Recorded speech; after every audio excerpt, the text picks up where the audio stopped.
غوث پاک رضی اللہ تعالی عنہ، آپ نے سنا ہوا ہے، سفر کر کے گئے بغداد میں، پڑھنے کے بعد آپ نے مجاہدہ کیا، مجاہدہ، اپنے نفس کے ساتھ جہاد۔ حالانکہ مادرزاد ولی اللہ ہے، ماں کے پیٹ سے ولی پیدا ہوئے، 25 سال جنگلوں میں گزارے۔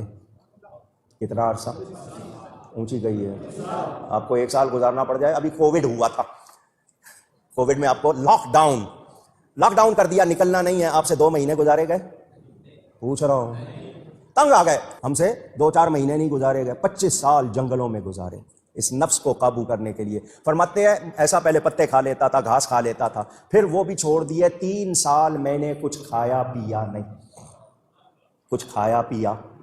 ڈاکٹر کہتے ہیں جی کہانیاں ہیں، مولویوں سے کہانیاں سن لو، وہ بندہ 1 ہفتہ زندہ نہیں رہ سکتا کھائے پیے بغیر، مر جائے گا۔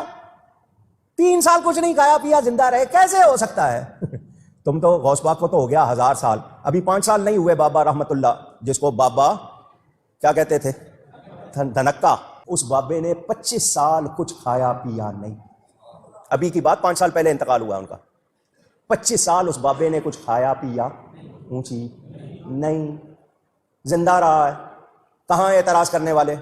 لوگوں نے 6 مہینے رہ کے دیکھا کہ بابا چھپ کے شاید کچھ کھا لیتا ہو، نہیں، کچھ نہیں کھاتا۔ فرماتے 3 سال کے بعد خضر علیہ السلام 2 روغنی روٹیاں، پراٹھے کہتے ہیں روغنی روٹی کو، پراٹھا شیر مال لے کر آئے، دودھ کا پیالہ، اور مجھے لا کے دیا، کھاؤ، میں خضر ہوں، اللہ نے بھیجا ہے۔ غوث پاک فرماتے ہیں میں نے کہا میں نے اللہ کے لیے کھانا پینا چھوڑ دیا ہے۔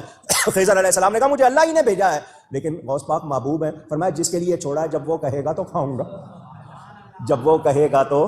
غیب سے آوازیں آتی تھی، اے عبد القادر تجھے میرے حق کی قسم کھا، تجھے میرے حق کی قسم پی۔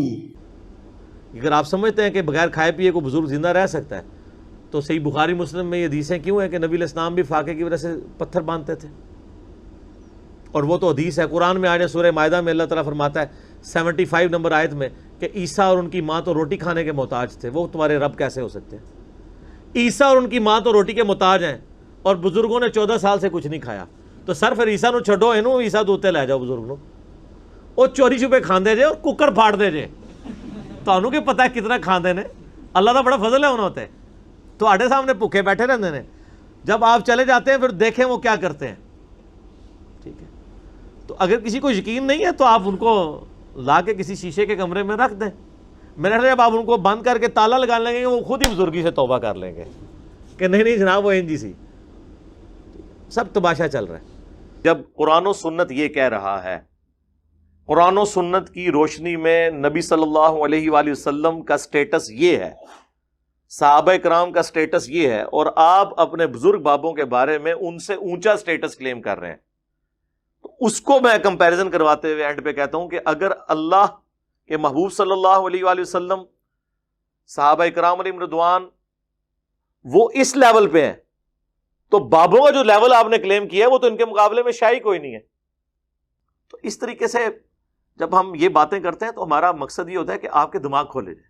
باقی تو لوگوں کو تو بری لگتی ہیں باتیں، مجھے پتہ ہے قرآن کی دعوت لوگوں کو بری لگتی ہے، اس لیے آپ کو صدیوں سے بتایا گیا قرآن و حدیث ڈائریکٹ نہیں پڑھنا، گمراہ ہو جاؤ گے، یہ اس کا ایکویلنٹ ورڈ تھا، کیونکہ جو کچھ انہوں نے بتایا تھا وہ اس کے بالکل خلاف۔ لیکن اگر آپ قرآن و سنت کو پڑھیں گے تو وقتی طور پہ آپ کو کوفت ہوگی، جس طرح ایک بندے کو جب پھوڑا پیپ زدہ ہو جاتا ہے نا، اس کو جب کٹ لگایا جاتا ہے نا، اس وقت اسے ایک تکلیف ضرور ہوتی ہے، لیکن جب اس کا زخم صاف ہو کے 1-1.5 ہفتے میں ریکوری شروع ہو جاتی ہے نا، پھر وہ کہتے ہیں یار میں نے تو اتنے مہینے تکلیف کاٹی اس کی وجہ سے، جس مزار سے گزرتا تھا جھک کے گزرتا تھا، ہاں جی، اگر میں وہ گاڑی کا ڈرائیور تھا تو جو مزار آتا تھا وہ تو 10 روپے دور سے ہی سڑک پہ پھینک کے جاتا تھا، اللہ کا شکر ہے توحید پہ آئے ہوں تو سکون ہو گیا، یہ پھوڑا جب سے ختم ہوا ہے، ایک اللہ کا ہو گیا ہوں، لیکن اس وقت چیرا لگتے ہوئے تو تکلیف ہوتی ہے، ہوگی، مجھے پتا ہے۔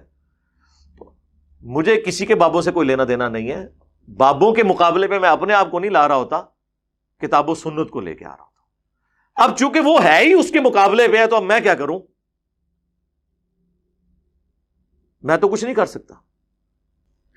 عیسیٰ ابن مریم کے بارے میں سورۃ المائدہ میں آیا کہ عیسیٰ ابن مریم تو نہیں تھے مگر ایک رسول، اور ان کی ماں ایک سچی عورت تھی،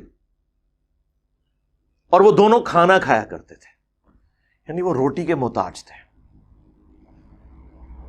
روٹی کا محتاج کون ہوتا ہے؟ جو مخلوق ہو، خالق روٹی کی محتاج ہستی ایسی نہیں ہے کہ وہ محتاج ہو. اگر عیسیٰ اور ان کی ماں کھانے کے محتاج ہیں تو بابت شاہی کوئی نہیں. ٹھیک ہے نا. یہ کہتے ہیں ہم ان کو قرآن پیش کرتے ہیں, حدیث پیش کرتے ہیں, یہ کہتے ہیں نہیں جی بخاری مسلم میں تو یہ لکھا ہے, قرآن میں یہ لکھا ہے, لیکن بزرگ تو یہ کہتے ہیں. آپ ہمیں لاکھ کہتے رہے ایاک نعبد و ایاک نستعین, ہم کہیں گے سن فریاد پیران دیا پیرا, میری فریاد سنی کن تھر کے ہو. میں کہ ٹھہر ہو ہاں تیرا کر لینے کہ تواڈے اتنے بڑے بزرگ, ہم نہیں کہتے انہوں نے کیا ہوگا, لیکن ان کی طرف منسوب ہے. حشت بہشت آپ نے چھاپی ہے. معین الدین چشتی اجمیری المتوفا 633 ہجری, انہوں نے تو اپنے مرید سے کلمہ پڑھوایا ہے چشتی رسول اللہ. ویسے اب انہوں نے کتاب سے نکال دیا, لیکن وہ صرف ایک پبلیکیشن والے نے نکالا ہے, اور اس کے ساتھ لکھے بھی کہ انجینئر صاحب کے اس مقدمے کو بار بار ہائی لائٹ کرنے کی وجہ سے ہم نے رجوع کیا ہے. یعنی 1000 سال میں کوئی بزرگ ایسا پیدا نہیں ہوا تھا جو ہمارے بزرگوں کے کارنامے میں بتاتا. مانتے نا, چلیں خیر ہے, ہم نے تو اجر اللہ سے لینا, میں ایک تفنن کے طور پہ بات کروں. تو وہ چشتی رسول اللہ نکلا, کہتے ہیں نہیں بزرگوں کی خدمات ہے. جی یہ خدمات ہے. اس پہ تو میں یعنی کتنا رونا رو, اس کا تو کوئی اینڈ نہیں ہے.